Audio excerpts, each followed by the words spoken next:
Harjuna Sasrabahu. Raja Harjuna Sasrabahu adalah seorang raja yang berbudi agung. Seluruh hidupnya diabdikan demi kesejahteraan umat manusia. Ia selalu bersedia berbuat kebajikan terhadap siapapun. Sifatnya pendiam dan jarang keluar istana. Meskipun memiliki kesaktian tiada taraf, tak senang ia berperang. Karena itu, negara dalam keadaan aman damai dan rakyat hidup sejahtera. Permaisurinya adalah Citrawati, seorang puteri cantik jelita penjelmaan bidadari Widawati yang merupakan istri Dewa Wisnu. Ia adalah puteri seorang raja yang memerintah negeri Manggada. Dahulu diperebutkan Raja Taja Perkasa dari penjuru dunia. Harjuna Sasrabahu tidak gemar berperang. Lalu bagaimana caranya dia memperoleh puteri cantik itu?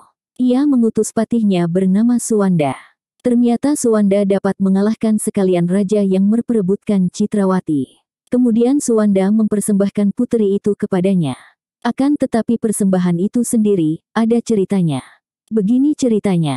Dalam perjalanan pulang membawa puteri Citrawati, timbullah suatu pikiran dalam diri Suwanda. 1000 orang raja dapat kukalahkan dengan mudah, artinya aku dapat mengangkat diri menjadi raja mereka. Sekarang aku hendak mempersembahkan puteri Citrawati kepada seorang raja yang belum pernah kusaksikan kegagahannya. Jangan-jangan kegagahannya tidak melebihi raja-raja yang kutaklukkan. Jika benar demikian, apa kentunganku mengabdi padanya? Biarlah Baginda Raja akan kuuji terlebih dahulu sesampainya di Istana Maespati. Suwanda yang baru saja datang dari perjuangan mendapatkan Citrawati segera menghadap Raja Harjuna Sasrabahu. Sungguh engkau akan mempersembahkan puteri Citrawati kepadaku? Tanya Harjuna Sasrabahu dengan gembira. Benar, Yang Mulia, sahut Suwanda bersembah. Terima kasih, patihku. Sebagai pembalas budi, aku akan mengabulkan sebuah permintaanmu. Nah, katakan. Jika diperkenankan, hamba ingin menyaksikan kesaktian Paduka. Dan hambalah yang akan menguji sendiri, katanya pasti. Raja Harjuna Sasrabahu terheran-heran mendengar permintaan patihnya. Karena sudah berjanji, ia pun meluluskan permintaan itu. Mereka berdua kemudian bertarung mengadu kesaktian. Tiada yang kalah dan tiada yang menang. Akhirnya Suwanda mengeluarkan senjata Cakrabaswara yang bersinar menyilaukan bagai pantulan sinar matahari. Raja Harjuna Sasrabahu tercengang sejenak. Segera ia bertriwikrama. Tubuhnya berubah setinggi gunung dan menghimpit Suwanda sehingga tak dapat berkutik lagi. Suwanda menyerah, dan puteri Citrawati akhirnya dipersembahkannya sebagai permaisuri bagi rajanya. Meskipun perbuatan Suwanda sangat tercela, karena berani menantang rajanya, namun Harjuna Sasrabahu tetap saja sayang padanya. Suwanda hanya dihukum agar berusaha memindahkan Taman Sriwedari di Sorgaloka ke Istana Maespati sebagai taman hiburan permaisuri Citrawati. Oleh pertolongan adiknya yang bernama Sukrasana, Suwanda dapat memindahkan Taman Sorgaloka itu. Semenjak itu Raja Harjuna Sasrabahu hidup bahagia dengan permaisurinya. Urusan pemerintahan kerajaan hampir-hampir tidak diurusnya lagi, karena sudah dilakukan Suwanda dengan tertib. Tetapi, kemudian datanglah suatu malapetaka yang meruntuhkan semua kebahagiaan itu, oleh tipu muslihat Marica, punggawa Raja Rahwana yang setia. Oleh karena bujukannya, Raja Rahwana ingin merebut permaisuri Citrawati yang dikabarkan orang sebagai penjelmaan bidadari Widawati. Menurut kepercayaan, siapapun akan dapat hidup bahagia selama-lamanya, manakala dapat memperistrikannya. Maka datanglah ia menyerang negeri Maespati dengan membabi buta.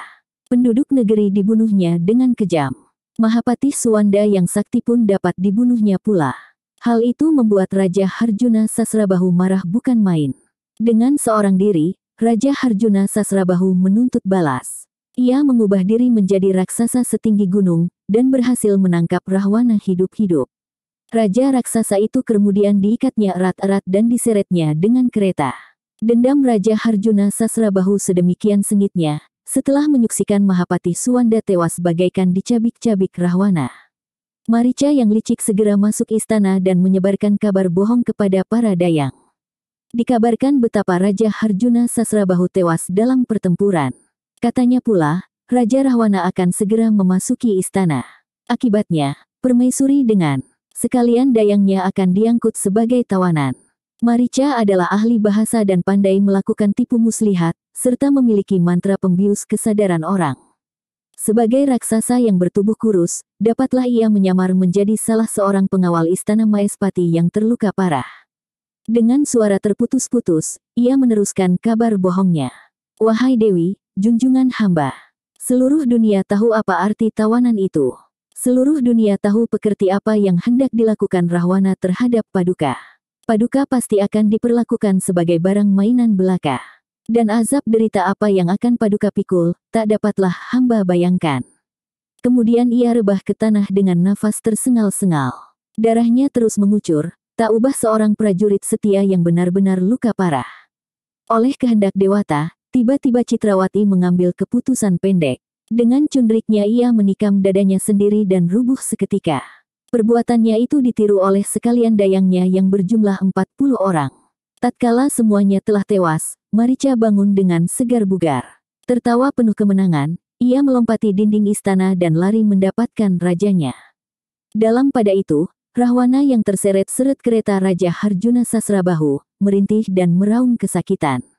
Suara rintih dan raungannya menggetarkan bumi. Seketika datanglah kakeknya yang bernama Pulasta atau Pulasia menghadap Harjuna Sasrabahu.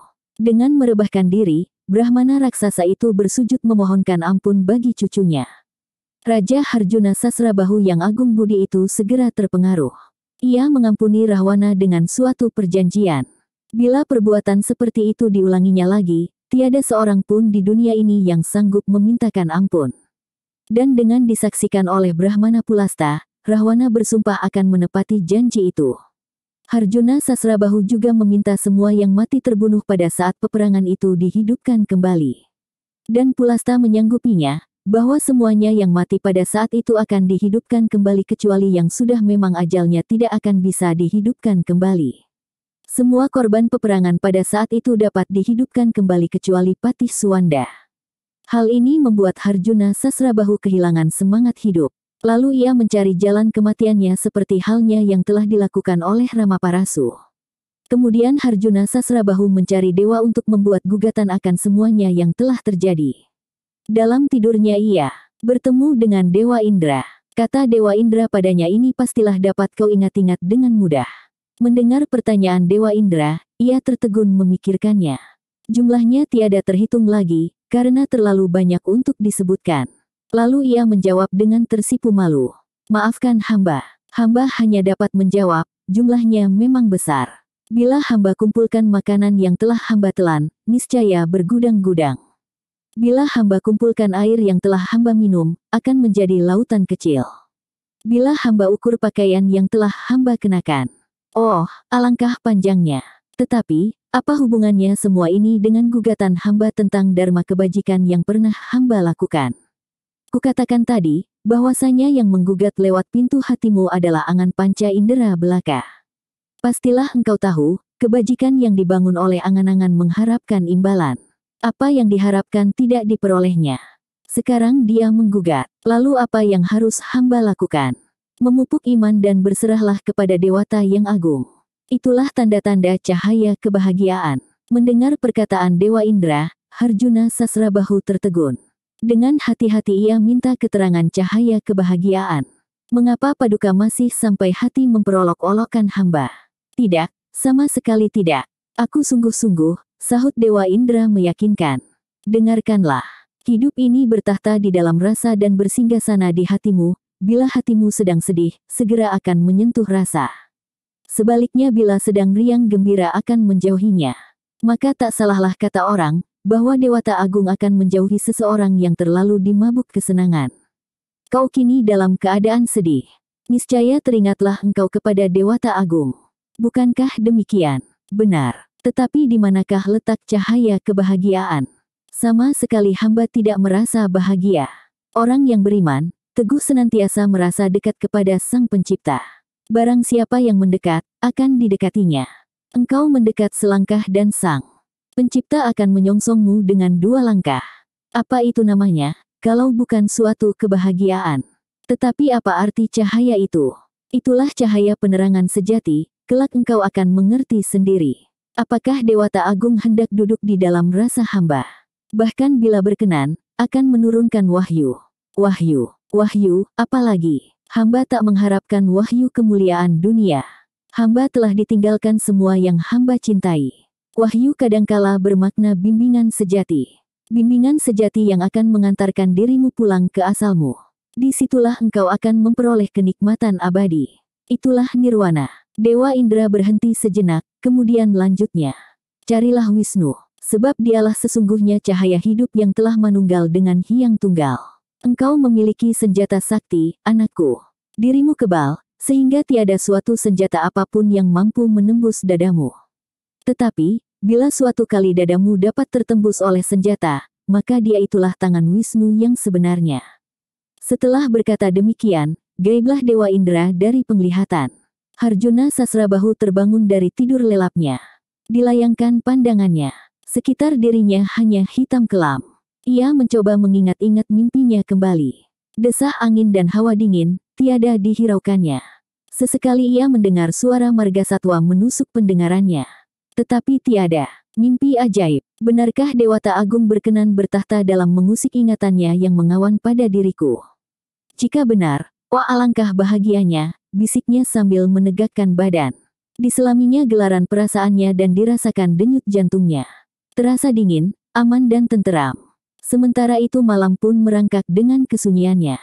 Fajar hari mulai memijar di ufuk sana. Hawa dingin membawa sentuhan sejuk segar di tubuhnya. Oh, Dewa Agung, berilah hamba pelitamu, berilah hamba peneranganmu, agar dapat mencari Dewa Wisnu, bisiknya berdoa. Kemudian bangkitlah ia dengan hati penuh harap.